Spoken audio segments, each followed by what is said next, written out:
सिंह जी, राधे राधे महाराज जी। महाराज जी, जीवन में लगातार असफलता मिलना और कार्यों में विलंब होने का क्या अर्थ समझा जाए? यदि किसी पाप, पूर्व पाप, वर्तमान पाप, इसको संभाल लो। पूर्व पाप को नष्ट करने के लिए भगवान की शरणागति है। सर्वधर्मान परित्यज्य माम एकम शरणम ब्रज तो अहम त्वाम सर्व पापेभ्यो मोक्षयिष्यामि मा शुचा। वो वर्तमान के लिए सत्संग है। बुद्धि को शुद्ध करो, वर्तमान में कोई पाप न हो, और नाम जप करो भगवान की शरण में होके, तो पूर्व संचित पाप को वो नष्ट कर देंगे। पाप ही है जो हमारी सफलता, हमारे सुख, संविधान में बाधा पहुंचाता है। अनेक जन्मों का पाप हमें परेशान करता है, अनेक जन्मों का हिसाब किताब। इसीलिए भजन के बिना शांति नहीं। राधा राधा जपो, खूब राधा राधा जपो। कोई नशा न करो, पराई माता बहनों की तरफ गंदी दृष्टि से मत देखो, परोपकार करो, अभी सफलता मिल जाएगी। हम हर व्यक्ति से चाहते हैं कि अपने शरीर से किए हुए पाप का मार्जन करने के लिए किसी की सेवा करो, पशु पक्षी की सेवा करो, कोई मनुष्य बीमार हो उसकी सेवा करो। सेवा के बिना शरीर पवित्र नहीं होता। सेवा करो, ठाकुर जी की सेवा करो, माता पिता की सेवा करो, घर में बड़े बूढ़ों की सेवा करो, उनके शरीर दबाओ, उनके कपड़े धो, उनके शौच फेंको, उनको सुंदर भोजन पवाओ, अभी बुद्धि शुद्ध हो जाएगी। उनके आशीर्वाद से अभी सफलता शुरू हो जाएगी। अपमान करना, बड़े बूढ़ों का मनमानी आचरण करना, नशा करना, गंदे आचरण, इससे सफलता थोड़ी होती है।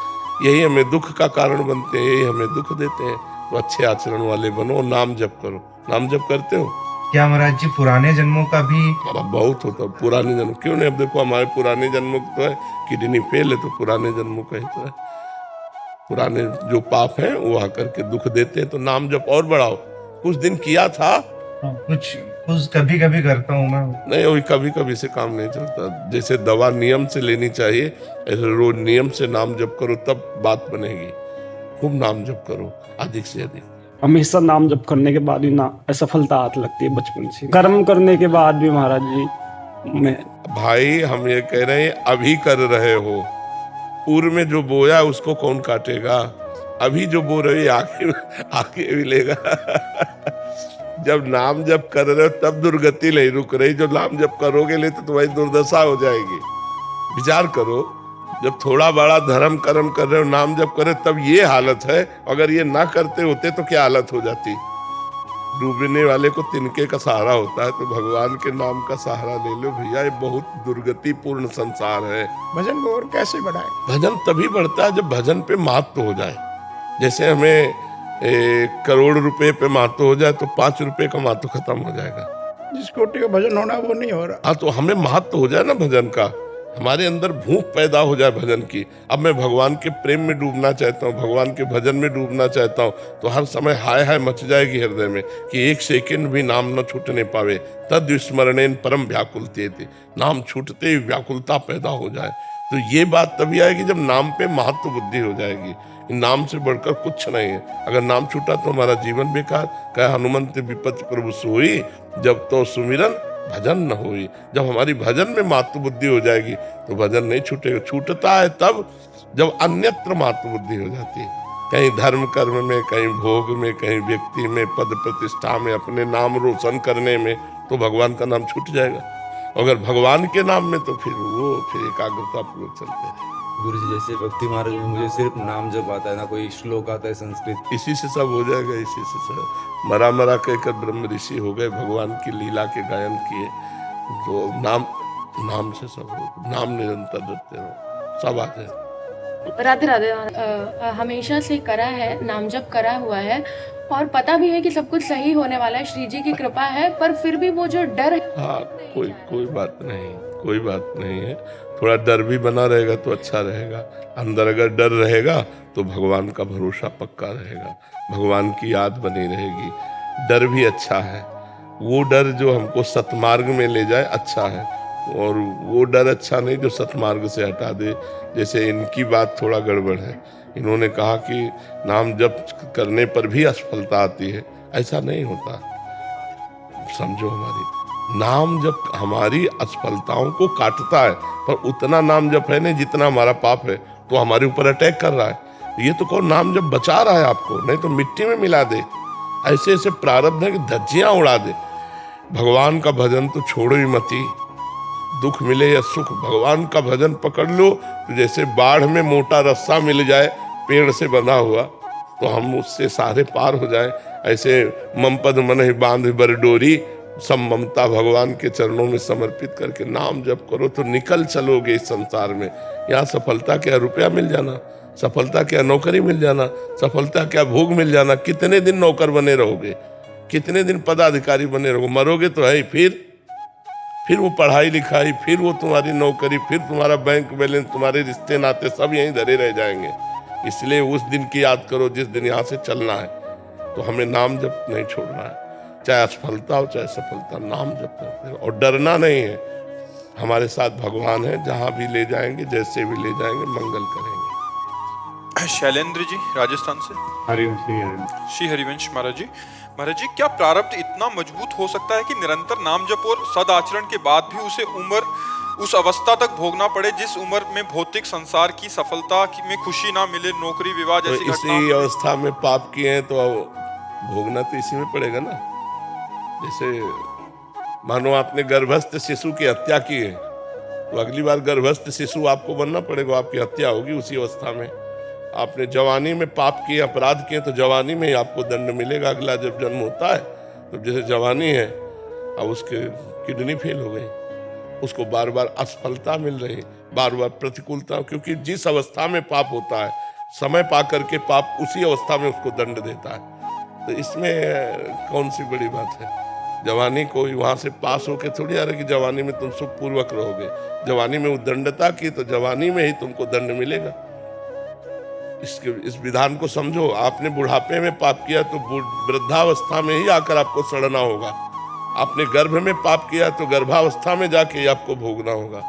तो इसीलिए बहुत सावधानी से जवानी काटनी चाहिए। तो सावधानी का, जवानी तो तूफान है। कौन ऐसा है जिसकी जवानी में पाप न बना हो। कोई बिरला महात्मा होगा तो भले है, नहीं तो पाप तो बनता है। तो फिर भोग भी उसको जवानी में ही तो मिलेगा। उन्नति में बाधा पहुंचाना ही तो प्रारब्ध का काम है। जो पाप का प्रारब्ध है तुम्हारी हर उन्नति को लात मार करके गिरा देगा और तुम्हें हर परिस्थिति में दुख प्रदान करेगा, हर सफलता को नष्ट कर देगा, क्योंकि आपने पाप किया है। ऐसा भी देखा जाता है ज्यादा प्रयासशील नहीं हो सफल होता चला जाता है, ऐसा देखा जाता है बहुत प्रयासशील है असफल हो रहा है। तो प्रारब्ध भोग, पूर्व का जो हमारा पाप है वो हमें असफलता प्रदान करेगा और पूर्व का जो हमारा पुण्य है वो सफलता प्रदान करेगा। अब कितने ऐसे जवान हैं जो सैकड़ों वयोवृद्धों को रख रहे हैं, उनकी सब सफाई सुरक्षा खान पान, तो जवानी में दूसरों की सेवा कर रहे हैं, परोपकार कर रहे हैं। दूसरे के माता पिता जो फुटपाथ में पड़े उनको ला के सेवा। अब इनके जीवन में सफलता ही सफलता रहेगी। अपने माता पिता को थप्पड़ मार के घर से बाहर निकाल रहे हो तो तुम्हारे सफलता रहेगी। अपने माता पिता को गाली दे रहे हो, शराब पी रहे हो, नशा कर रहे हो, जुआ खेल रहे हो, नाना प्रकार के गंदे आचरण कर रहे हो, सफलता मिलेगी। पूर्व पाप लग करके तुम्हें नष्ट कर देगा। तो ये बात ध्यान रखनी, भगवान के विधान में कहीं त्रुटि नहीं होती। हमारे द्वारा किए हुए कर्म को भोगना ही पड़ेगा हमें। अवश्य में भोक्तव्यम कृतम कर्म शुभाशुभम। रही नाम जप की बात तो ये अगली खेती है। अभी बो रहे तुरंत थोड़ी मिलेगा। अभी आप एक मन अन्न खेती में डालते हैं और जब 6 महीना इंतजार करते हैं उसकी सिंचाई गुड़ाई सब, तब 40 मन गेहूँ पैदा होता है उसमें, 1 मन से 40 मन। तो आज जो आप खेती कर रहे हो वो आगे मिलेगी, जो पीछे की अभी भोगो। अभी चाहे देखा जाता है कि पाप कर रहा है वो बड़ी उन्नति को प्राप्त हो रहा है, और पुण्य कर रहा है धर्म से चल रहा है लेकिन अवनति को प्राप्त हो रहा है, क्योंकि इस समय उसने जो पुण्य किए हैं वो उसको आगे मिलेंगे। वो जो उसने पूर्व में पाप किए इस समय उसका नंबर चल रहा है पाप का, और वो जो आदमी पाप कर रहा है वर्तमान में उसका पुण्य का नंबर चल रहा है। उन्नति पे उन्नति होती चली जा रही है, पाप पे पाप वो कर रहा है। जिस समय वर्तमान का पाप और पूर्व का पाप एकत्रित होगा उसी समय वो नष्ट हो जाएगा, और तुम्हारा जिस समय वर्तमान का पुण्य और पूर्व का पुण्य एकत्रित होगा उसी समय तुम प्रकाशित हो जाओगे। तो परमार्थिक है अध्यात्म है, इसको धैर्य पूर्वक समझो। नाम जप करो, गलत आचरण भूल कर ना होने पावे तो तुम्हारा जीवन मंगल में हो जाएगा। प्रारब्ध कब तक गिराएगा, कितना होगा आखिरकार। भगवान नाम हमारे पास है, धर्म आचरण करते हैं, परोपकार करते हैं, इसीलिए हम कहते हैं परोपकार करो। शरीर से जो पाप होते हैं दूसरों की सेवा से बहुत जल्दी नष्ट हो जाते हैं। जैसे कोई बूढ़े हैं, कोई बीमार है, भले किसी और के माता पिता है, हमें 1 घंटा सेवा का अवसर मिले तो उनके कपड़े धो दिए, उनको खवा दिया, पिला दिया, बैठा बड़ा मंगल हो जाएगा। कितने ऐसे वयोवृद्ध फुटपाथ में बैठे रहते हैं जिनको घरों से निकाल दिया गया है, जो अर्थ से अव्यवस्थित है, उनकी व्यवस्था कर दें। 1 घंटा जाकर उनको कपड़ा पहनाया, भोजन पहनाया, दवा की बात पूछ ली, इससे बहुत जल्दी पाप नष्ट होते हैं। लेकिन ऐसा करना कौन चाहेगा? दूसरे के शौच कौन साफ करना चाहेगा?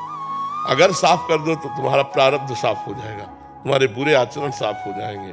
परोपकार से बढ़कर कोई धर्म नहीं है, परोपकार से बढ़कर कोई तप नहीं है। इसलिए परोपकार कर, आज जीव स्वार्थी होता जा रहा है, परोपकार को भूलता जा रहा है, इसलिए दुर्गति को प्राप्त होता जा रहा है। महीप शरण जी, मुंबई। श्री हरिवंश महाराज जी, जब हम प्रभु पर विश्वास करते हैं फिर भी मन में कभी कभी भयभीत सा रहता है मन, जबकि हम जानते हैं भगवान हमारा भला ही।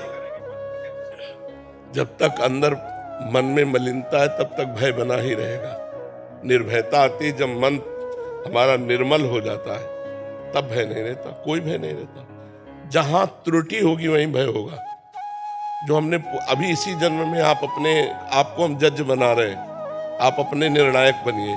आपसे ऐसे पाप हुए आपको दंड नहीं मिला, और वो पापों का अगर आपको दंड मिले तो आप विचार करो कितना भोग सकते हो।